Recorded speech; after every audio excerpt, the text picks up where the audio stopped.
Donc ça, c'est la première voie, celle sur laquelle nous étions engagés jusqu'à août 2008, et donc qui nous portait directement vers la fin de l'humanité, sinon même la fin des espèces vivantes. Fort heureusement est intervenue cette crise qui ralentit un peu le bolide, et c'est la deuxième voie, la voie de la croissance négative, comme disent les économistes, ou de la récession, ou de la crise, c'est-à-dire une voie qui porte au désespoir, effectivement, parce que la crise, ça crée du chômage qui est une tragédie absolue, et toutes sortes d'autres choses. Et donc, voilà, cette voie, mais ça porte au désespoir, mais ce n'est pas la disparition, puisque au moins ça ralentit, en tout cas, ça freine, on consomme moins de pétrole, donc on brûle moins, il y a moins de gaz, d'émissions de gaz à effet de serre, donc ça ralentit le dérèglement climatique, on consomme moins de ressources naturelles, donc ça détruit moins les espèces, etc.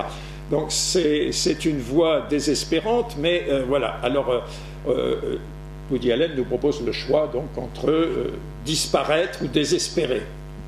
Bien, entonces en esa primera vía es donde estábamos precisamente hasta esa crisis de agosto de 2008,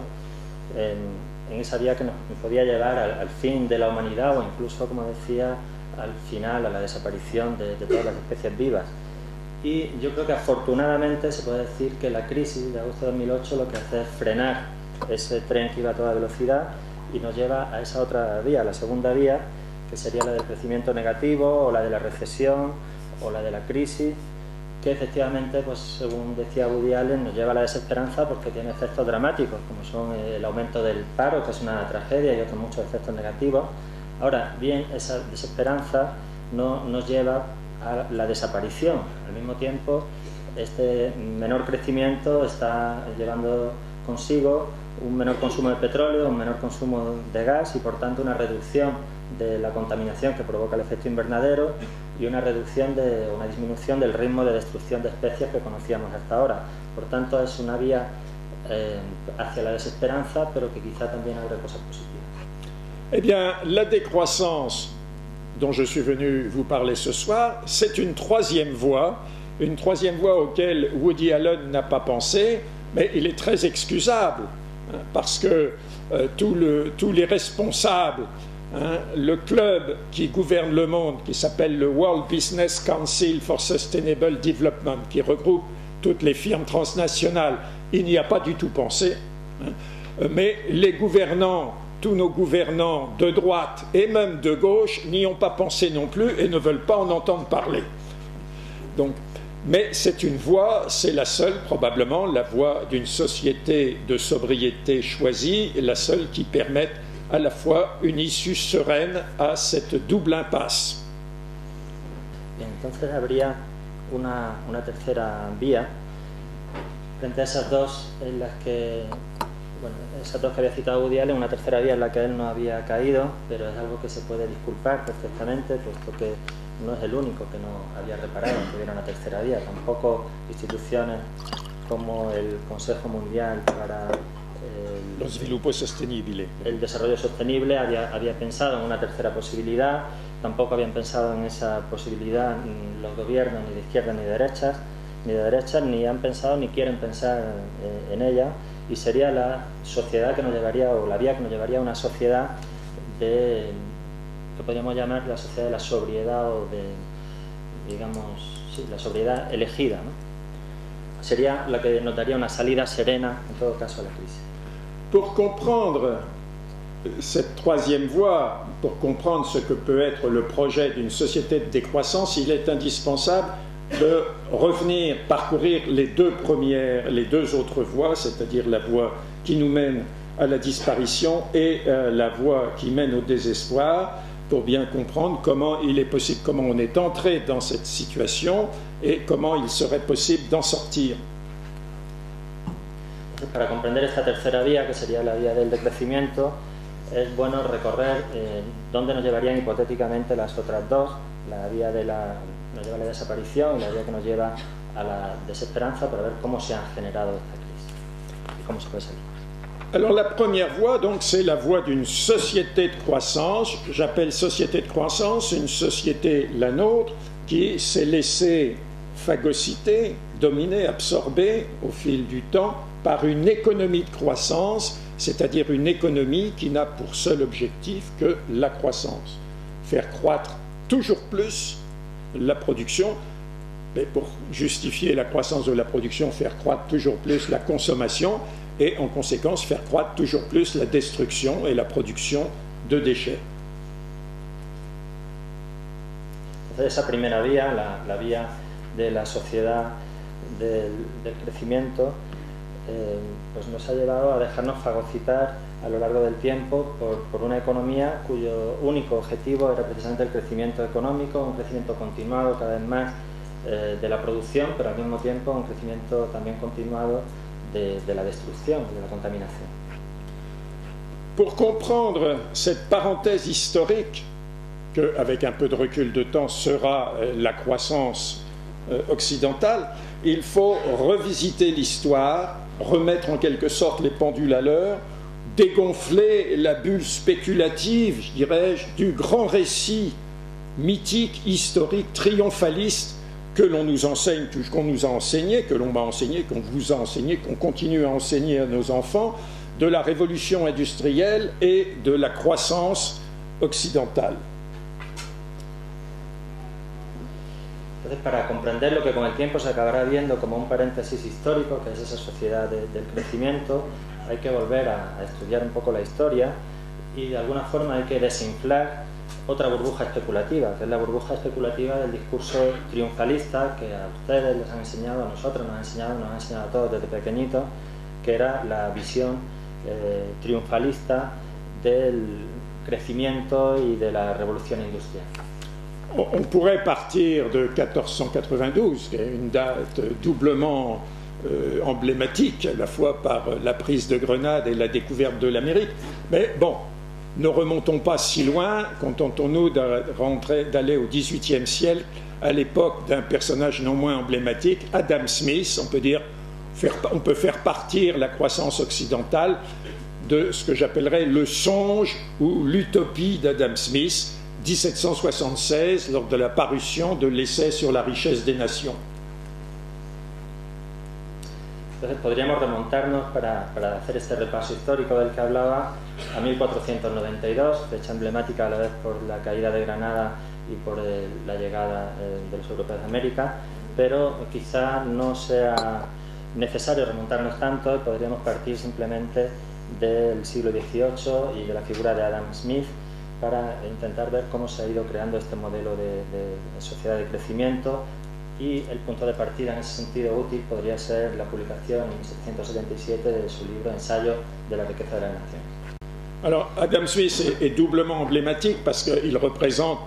la naissance de l'économie politique moderne, mais aussi en même temps contemporaine de la naissance au moins du capitalisme sur l'échelle d'un pays entier, l'Angleterre du XVIIIe siècle. Y Adam Smith es doblemente emblemático porque representa no solo el punto de partida de la economía política moderna, sino que también nos hace una primera descripción de lo que es el nacimiento del capitalismo en una sociedad europea como la sociedad inglesa del siglo XVIII. Alors, quel est le songe d'Adam Smith, qui est en même temps le songe de l'Aufklärung, le songe de l'Occident moderne, éclairé? C'est le songe d'un enrichissement pour tous. C'est-à-dire que les riches vont devenir plus riches, mais les pauvres vont devenir moins pauvres, même plus riches. Les pays riches seront toujours plus riches, mais les pays pauvres deviendront toujours plus riches aussi. Et les pays sous-développés, comme on dirait maintenant, se développeront et les pays développés continueront à être très riches.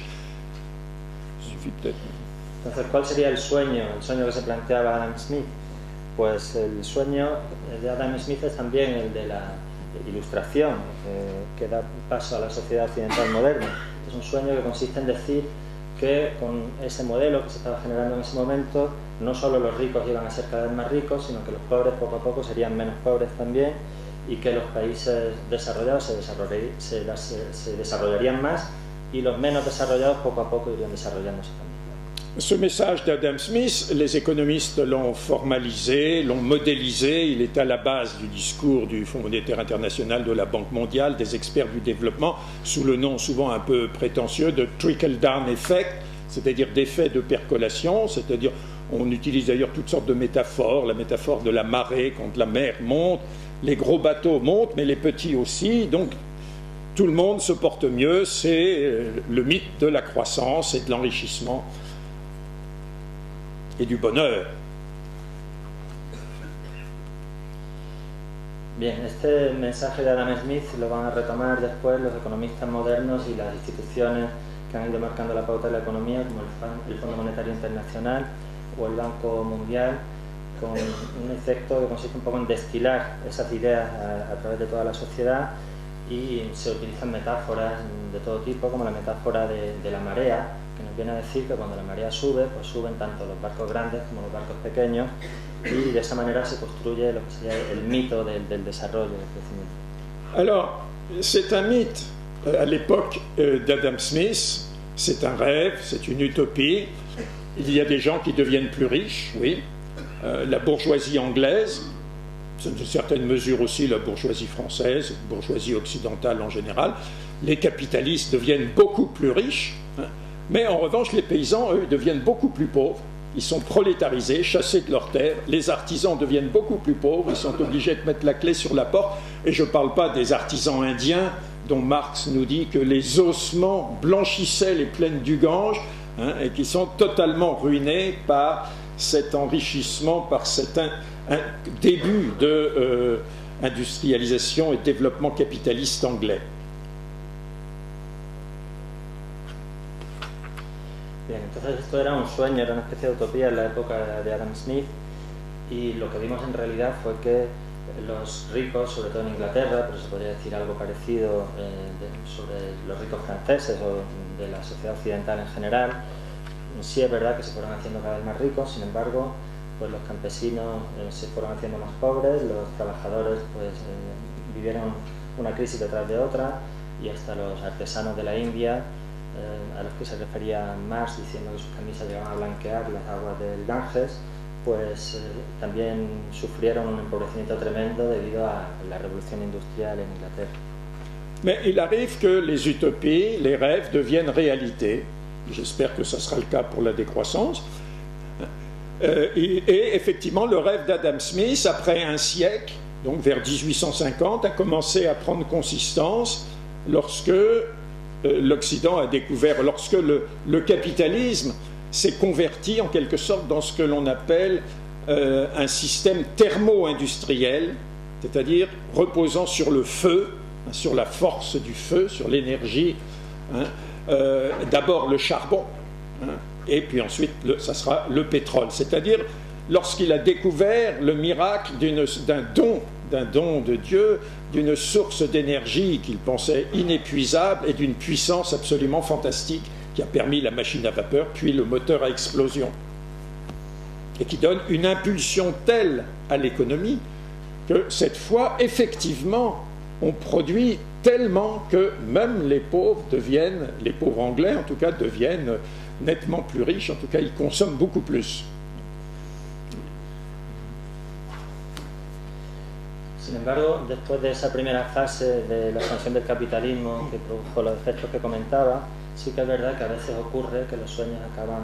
convirtiéndose en realidad, y hacia mediados del siglo XIX pues el capitalismo creó por lo menos la sensación, o dio nacimiento el capitalismo occidental a lo que podríamos llamar el sistema termoindustrial, un sistema que se apoya en el fuego, en la energía, en primer lugar en el carbón, después en el petróleo, y este consumo del carbón y del petróleo permiten dar un impulso a la industria